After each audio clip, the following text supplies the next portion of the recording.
Good morning, Chef. Anong niluto mo? Morning. Ano yan po, Chef? Lumi. Lomi? Lomi to, mga kabayan, lomi.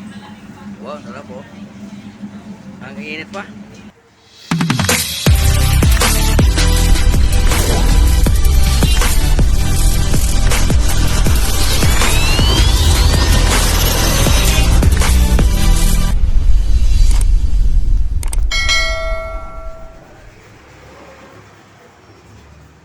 Chef, anong luto mo, Chef? Mushroom. Beef mushroom to, mga kabayan. Wow, may toppings nilagay si Chef o gulay, oh. May mushroom, carrot, saka bagyo beans. Yan, i-display na ito, mga kababayan. Chef, thank you, Chef, ha. Mukhang gulay yung niluto mo, Chef, ha.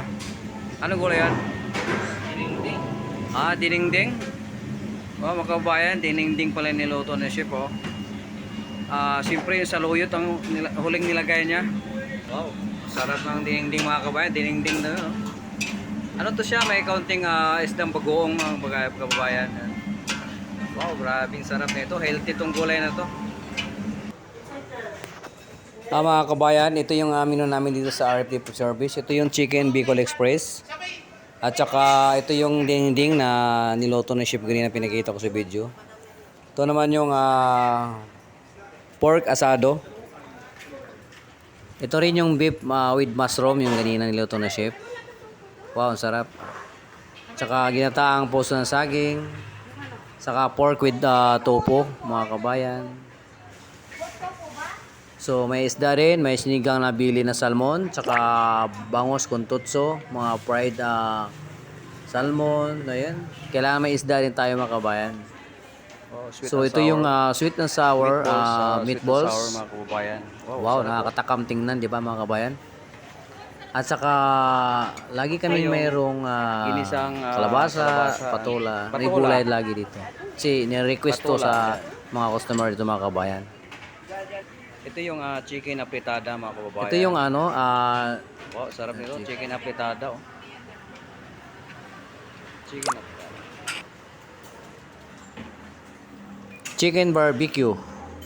Nako, ito yung pinipilahan talaga dito. Ni-request to lagi. Mayroon naman papaitan, mga kabayan, no?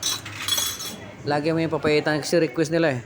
Tsaka ito yung pork limpo, binagoongan. Saka siyempre may isda, ginatang tambakol. Isaladang ampalaya. Saka meron din kaming mixed seafoods, mga kabayan, na ayan, oh, may pusit, may isda, taong, mahipo. Ito yung marble, potato marble. At saka arroz alocabana. At saka grilled pork chop. Ito yung dessert namin, mga kababayan, buko pandan. So yun lang, mga kababayan. Thank you for watching.